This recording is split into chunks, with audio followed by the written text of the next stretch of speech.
Hello everyone, जियो concepts नामक इस channel पर आप सभी का स्वागत है। आज का यह वीडियो पर्यावरण पर आधारित है, जिसमें हम पर्यावरण का अर्थ और पर्यावरण का निर्माण किन किन तत्वों व घटकों से मिलकर हुआ इसके बारे में विस्तार से जानेंगे। साथ ही साथ पर्यावरण अध्ययन की प्रकृति बहुविषयी और बहुआयामी क्यों है, इस पर प्रकाश डाला जाएगा।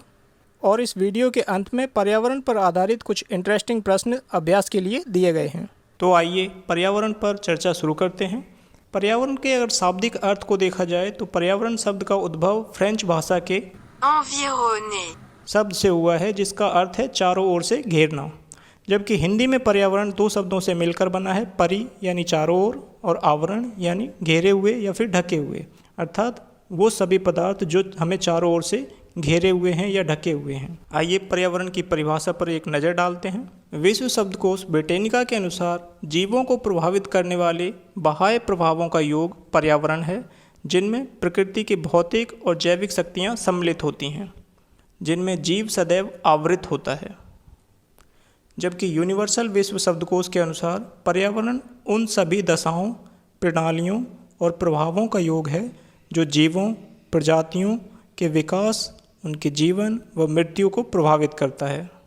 पर्यावरण के शाब्दिक अर्थ और उनकी परिभाषाओं पर अगर गौर करें तो इससे हमें ये पता चलता है कि पर्यावरण में उन सभी भौतिक और जैविक शक्तियों को शामिल किया जाता है, या भौतिक व जैविक दशाओं या प्रणालियों को शामिल किया जाता है जो जीवों के या मनुष्य के या जीव जंतुओं के इर्द गिर्द मौजूद होती हैं, और इन दशाओं से वो जीव लगातार प्रभावित होता रहता है। जैसा कि स्क्रीन पे दिखाया गया है कि मानव या किसी जीव जंतु के इर्द गिर्द या आसपास जो भी हमें दिखाई देता है वो सभी पदार्थ या घटक पर्यावरण के तत्व होते हैं, जैसे पेड़ पौधे, हवा, पानी, जमीन, पर्वत, पठार, मैदान, सभी प्रकार के जीव जंतु, किसी भी प्रकार का पौधा या वनस्पति, ये सभी तत्व पर्यावरण के अंग होते हैं, घटक होते हैं, जो हमारे चारों ओर उपस्थित होते हैं और हमारे जीवन को लगातार प्रभावित करते रहते हैं। पर्यावरण के इन सभी घटकों को मोटे तौर पर दो भागों में विभाजित किया जा सकता है। एक वो पदार्थ जो निर्जीव हैं, जिनमें प्राण नहीं हैं, ऐसे घटकों को हम अजैविक घटक या एबायोटिक कंपोनेंट्स कहते हैं।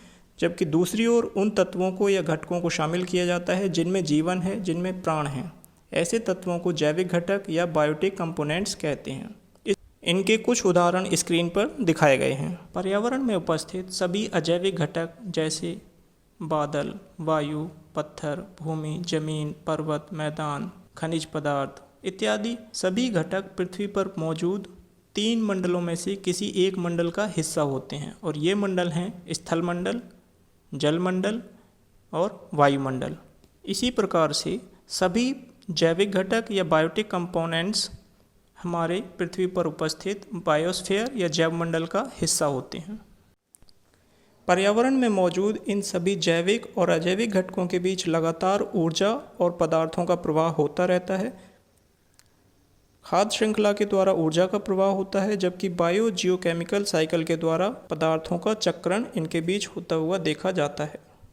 तो आइए स्थल, जल और वायुमंडल तीनों पर विस्तार से चर्चा करते हैं। स्थल मंडल या लिथोस्फीयर यह पृथ्वी की सबसे ऊपरी धरातलीय भाग है, जिसमें महाद्वीपों के साथ साथ सागर की या महासागरों की जो तली है उसको भी शामिल किया जाता है, और यह पृथ्वी की जो ऊपरी परत है यह कई टेक्टोनिक प्लेटों में विभाजित है।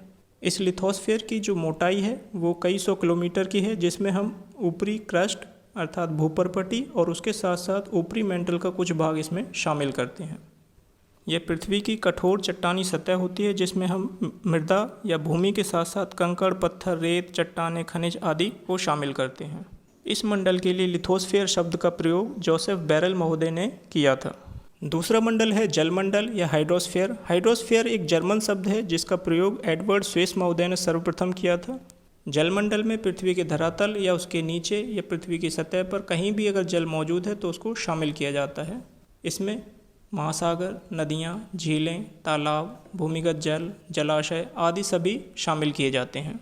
एक अनुमान के अनुसार पृथ्वी पर कुल 1.36 बिलियन घन किलोमीटर जल उपलब्ध है, जिनमें से 97.5% जो पानी है वो खारा है, जबकि 2.5% जल मीठा है। इस 2.5% मीठे जल में से 68.9% जो जल है वो ग्लेशियर के रूप में या हिमानियों के रूप में जमा हुआ है, जबकि 30.8% पानी ग्राउंड वाटर यानी धरातल पर बहता हुआ पाया जाता है, सतही जल जिसे कहते हैं, और 0.3% जो जल है मीठे पानी का वो झीलों, रिजर्वायर और नदियों के रूप में धरातल पर विद्यमान है। महाद्वीपीय प्रवाह व समुद्र की तली के प्रसार के कारण जलमंडल का आकार लगातार परिवर्तित होता रहता है।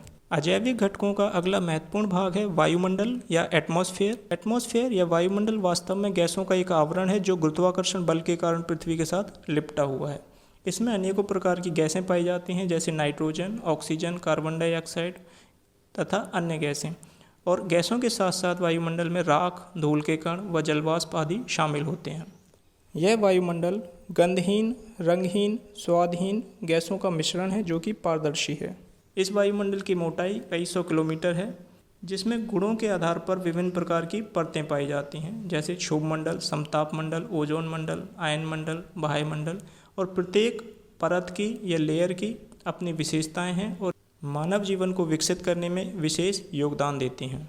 सभी प्रकार की मौसमी घटनाएं जैसे बादल बनना, कोहरा बनना, संघनन होना, वर्षा, आंधी आना, चक्रवात आना आदि सभी घटनाएं वायुमंडल में ही घटित होती हैं। और वायुमंडल एक कंबल की भांति, एक कवच की भांति कार्य करता है और पृथ्वी के तापमान को नियंत्रित रखता है, जिसके कारण यहाँ पर मानव जीवन संभव हो पाता है। पर्यावरण के जैविक घटकों में उन सभी जीव जंतुओं व वनस्पतियों को शामिल किया जाता है जिनमें जीवन पाया जाता है, जिनमें प्राणवायु उपस्थित होती है। मानव के साथ साथ इसमें बड़े छोटे आकार के जंगली जानवर, पशु, कीड़े मकोड़े, पशु पक्षी से लेकर छोटे छोटे आकार के बैक्टीरिया व वायरस सभी को इसमें शामिल किया जाता है। इसके अतिरिक्त पेड़ पौधे और सभी प्रकार की छोटी बड़ी वनस्पतियाँ इसमें शामिल की जाती हैं। और ये सभी जैविक घटक मिलकर जैवमंडल या बायोस्फीयर का निर्माण करते हैं। बायोस्फीयर शब्द का प्रयोग भूगर्भ शास्त्री एडवर्ड स्वेस महोदय ने सन 1875 में किया था। और इस जैवमंडल में पृथ्वी पर उपस्थित सभी प्रकार के जीवित प्राणी, जीव जंतु, वनस्पति आदि को शामिल किया जाता है। इसे जैवमंडल या इकोस्फीयर या पारिस्थितिक मंडल के नाम से भी जाना जाता है। जैवमंडल में उपस्थित सभी प्रकार के जीव जंतु, प्राणियों और वनस्पतियों को 3 भागों में विभाजित किया जाता है: उत्पादक, उपभोक्ता और अपघटक।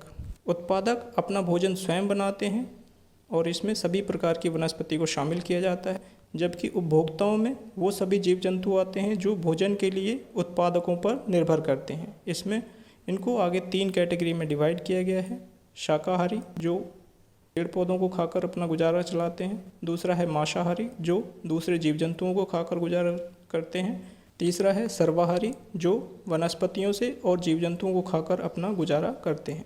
जबकि अपघटक की कैटेगरी में उन जीवों को शामिल किया जाता है जो मरे हुए जीवों को खाकर अपना भोजन प्राप्त करते हैं।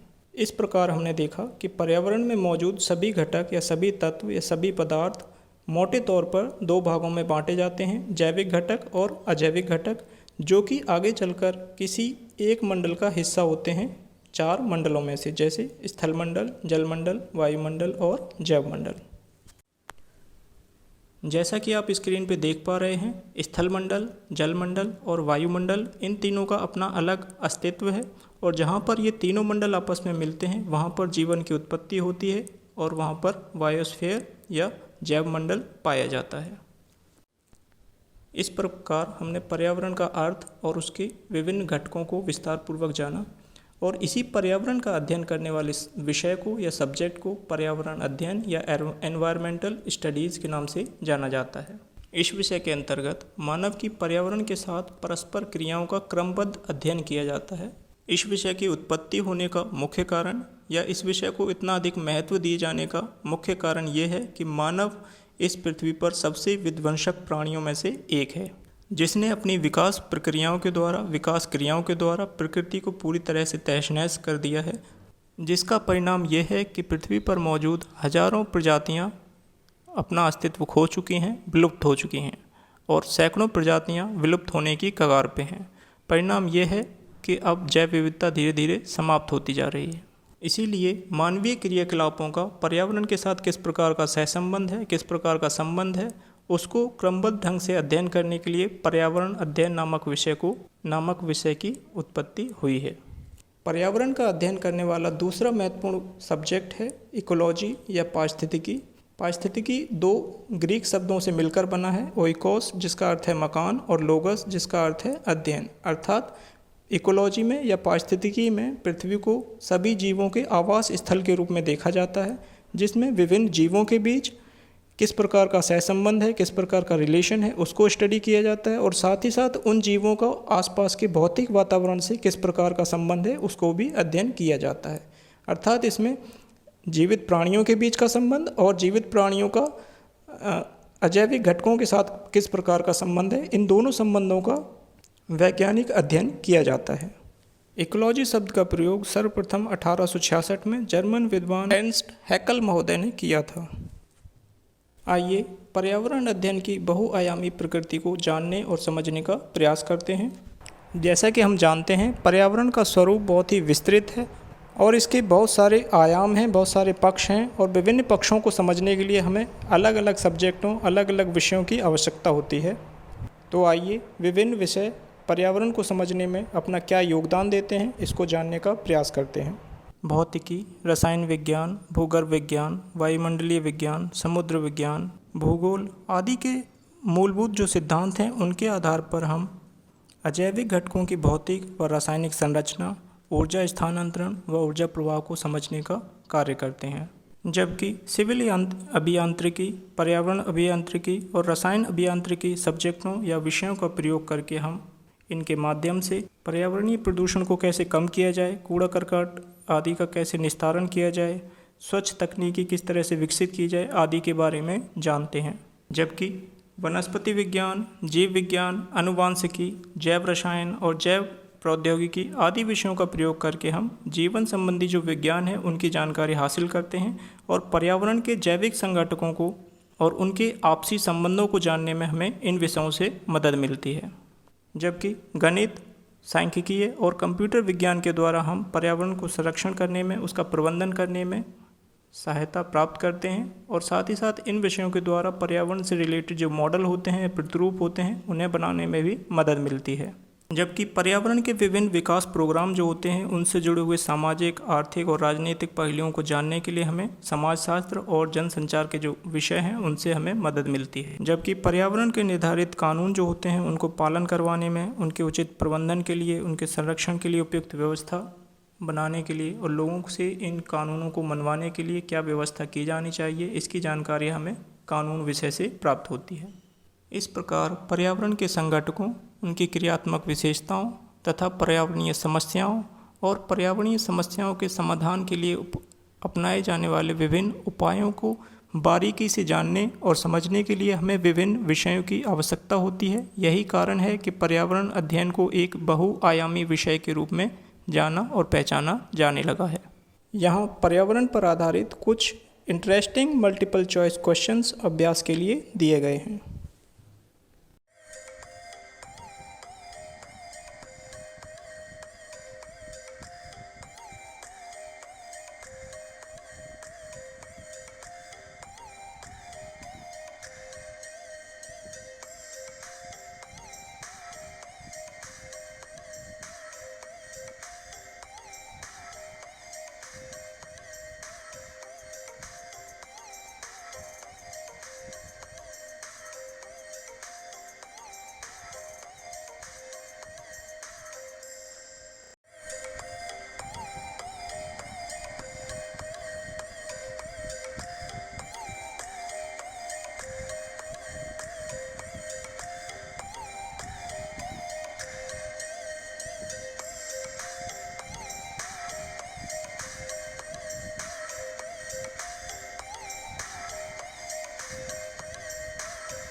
उम्मीद करते हैं ये वीडियो आपके लिए उपयोगी रही होगी। यदि आप किसी प्रकार का सुझाव देना चाहते हैं या किसी विशेष टॉपिक पर वीडियो चाहते हैं तो कमेंट बॉक्स में लिखना ना भूलें। धन्यवाद।